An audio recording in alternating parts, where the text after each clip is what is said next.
Friends नमस्कार दोस्तों। जैसे कि मैंने आपको पिछली एक स्टोरी सुनाई थी कसिनो गैम्बलर की, प्लेयर तो नहीं कहूँगा कि एक गैम्बलर की स्टोरी सुनाई थी जो कश्मीर से थे, जो अपना सब कुछ हार गए। उन्होंने मुझे एक अपना किस्सा सुनाया था। वो किस्सा भी मुझे बहुत सही किस्सा लगा किसी को समझाने के लिए, तो मैंने कहा वो जिक्र भी करूँगा। और वो मेरे को याद नहीं था, जब मैं उनके बारे में आपको बता रहा था तब मुझे याद आया कि हाँ, इन्होंने एक किस्सा बताया था। तो उन्होंने मुझे वो किस्सा ये बताया क्योंकि जब जब तक वो एक अच्छी रकम हार चुके थे, मतलब वो प्योर गैम्बलर बन चुके थे अपने बिजनेस बंद करके। तो वो कह रहे कि एक मैं कसिनो बताया उन्होंने, दरबार के सामने ही है, नया कसिनो है। काठमांडू में बहुत सारे छोटे छोटे कसिनो भी हैं। तो कह रहे कि एक कसिनो था, मैं उसमें था। तो एक फैमिली महाराष्ट्र से आई थी घूमने। फैमिली थी पूरी, वाइफ, पति पत्नी थे, बच्चे थे बड़े बड़े, और उनकी दादी थी बच्चों की। मतलब एक फैमिली, एक ग्रुप फैमिली आई थी जो काठमांडू घूमने, नेपाल घूमने। तो सब कुछ घूम घाम के वो एक होटल में रुके। फिर उनको ये हो गया चलो यार कसिनो भी ट्राई करते हैं, क्योंकि कसिनो तो इंडिया में तो सिर्फ गोवा में होते हैं, नेपाल में काठमांडू में कसिनो भी है, तो चलो कसिनो ट्राई करते हैं। तो वो कसिनो ट्राई करने के लिए वो कसिनो खेलने लगे। तो कह रहे उसी दौरान मेरी उनसे बात हो गई। वो होता भी है ना कि आप तीसरे देश में कहीं, जैसे आप मिलते दूसरे देश में इंडियन, तो वो एक वैसे लगता है। तो उनसे बातचीत होने लगी, फैमिली अच्छी थी। धीरे धीरे वो खेलने लगे।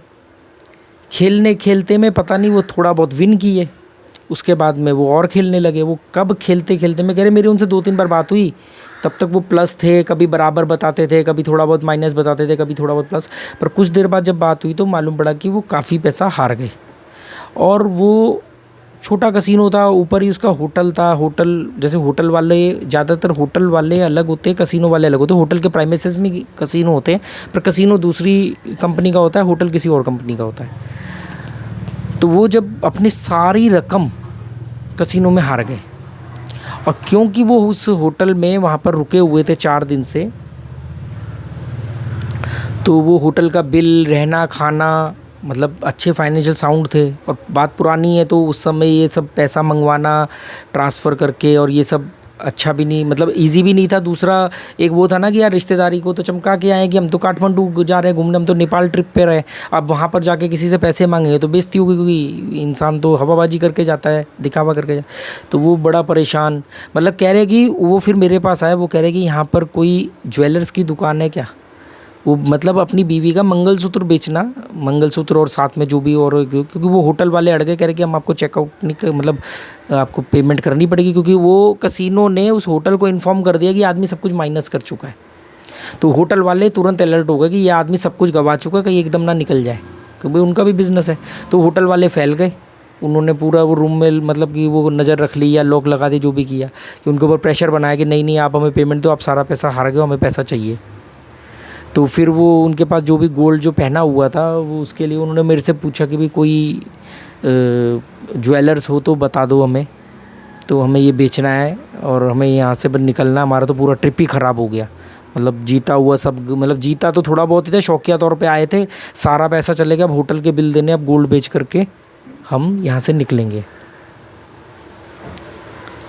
तो कह रहे कि उस समय मैं प्लस में था। और देखो गैम्बलर की एक बड़ी खासियत होती है कि उसके लिए पैसा कचरा होता है, क्योंकि वो इतना पैसा गवा चुका होता है, आता जाता दिखता है वो पैसे को। एक एक बेट पे 5-5 हज़ार, 10-10 हज़ार, 2-2 लाख की बेट वाले मैंने देखे हैं, 5-5 लाख की बेट वाले देखे हैं। तो उनके लिए कोई बड़ी बात है, उनको मालूम हमारा एक बेट का आना या जाना है। तो कह रहे उस समय उनका कुछ 17-18 हज़ार रुपये का बिल पेंडिंग था, इंडियन रुपीज़ में, नेपाली रुपीज़ में शायद 25-28 हज़ार जो भी होगा। तो कह रहे कि मैंने उनको वो पैसे दिए। वो मतलब वो कह रहे कि आप ये गोल्ड रख लो। तो मैंने कहा नहीं कोई बात नहीं। कह रहे ठीक है आप अपना एड्रेस दो, हम बॉम्बे जाते ही भेज देंगे। मैं कह रहे मैंने कहा कोई वो ज़रूरत नहीं है।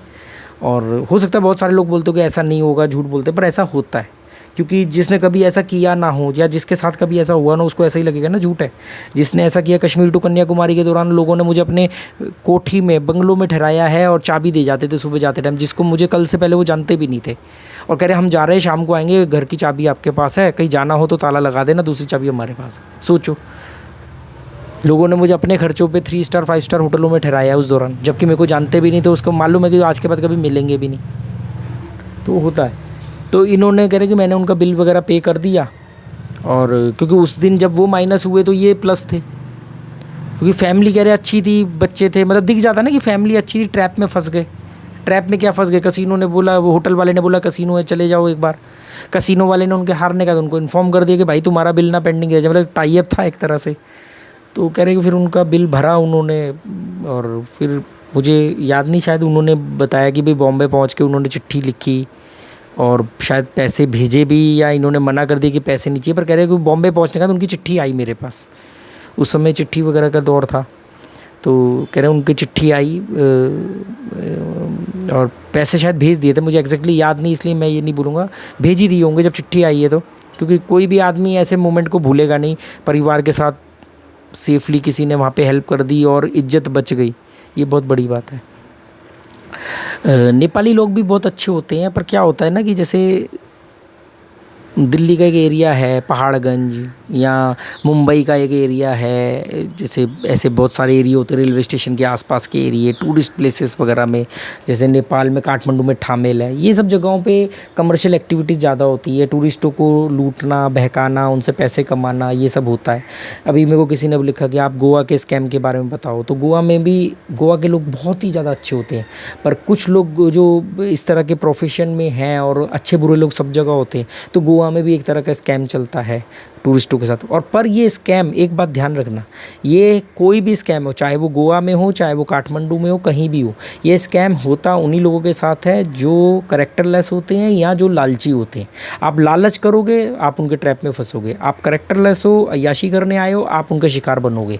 मुझे आज तक कभी ना काठमांडू में किसी ने मेरा बाल बांका किया, ना श्रीलंका में किया, ना इंडिया में गोवा में किया, या इंडिया में इतनी जगह पे घूमा, आज तक एक सिंगल बैड एक्सपीरियंस नहीं है। क्यों? क्योंकि बॉस बेस नहीं दिया ना, मौका नहीं दिया। देखो कोई सामने से आके कनपट्टी पे बंदूक रख दे, वो बात अलग है, पर कोई आदमी आपको लालच दे रहा है किसी भी तरह का, याशी का, पैसे का, किसी और तरह का, और आप उस लालच में आ रहे हो, और फिर आप बोल रहे हो मेरे साथ स्कैम हो गया। कोई घर से थोड़ी उठा के लेके, कोई होटल से निकाल के थोड़ी लेके गया। उनके पास मौका था, उस फैमिली के पास, थोड़ा जीतने के बाद रुक सकते थे, थोड़ा हारने के बाद रुक सकते थे, थोड़ा और हारने के बाद रुक सकते थे, एटलीस्ट उतने अमाउंट पे रुक सकते थे जितने अमाउंट में वो बिल दे करके वो जा सकते थे। उनके पास जाने की टिकटें बुक थी उनकी, उनको सिर्फ होटल पे की दिक्कत थी। आदमी रिटर्न टिकट लेके ही जाता है मोस्टली, जब आदमी ग्रुप के साथ जाता है तो वो रिटर्न टिकट लेके जाता है, चाहे फ्लाइट की चाहे ट्रेन की। तो हमें अपना लालच ही मरवाता है। उम्मीद करता हूँ इस किस्से से भी आपको समझ में आएगा, और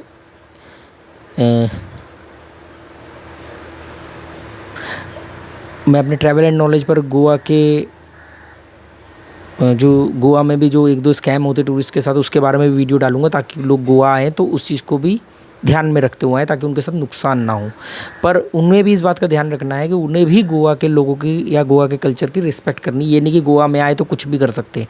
गोवा में उतरते ही लोग सबसे पहले रेलवे स्टेशन या एयरपोर्ट से बाहर निकलते ही एक स्कूटी या टैक्सी किराए पे लेते हैं, और उसके बाद में सीधा जाके वाइन शॉप पे रुकते हैं और वहाँ से बियर खरीदते हैं, और फिर जो चिल्लम चिल्ली करते हैं, फिर जो वो अपनी औकात दिखाते हैं, अपनी स्टेट को, अपने कल्चर को रिप्रेजेंट करते हैं ना यहाँ के, वो तमाशा मैं रोज़ देखता हूँ और कई बार आपको वीडियो में दिखा चुका हूँ। पर्रा रोड पे देख लेना आप। उम्मीद करता हूँ आपको वीडियो अच्छा लगेगा। Okay, good bye, thank you.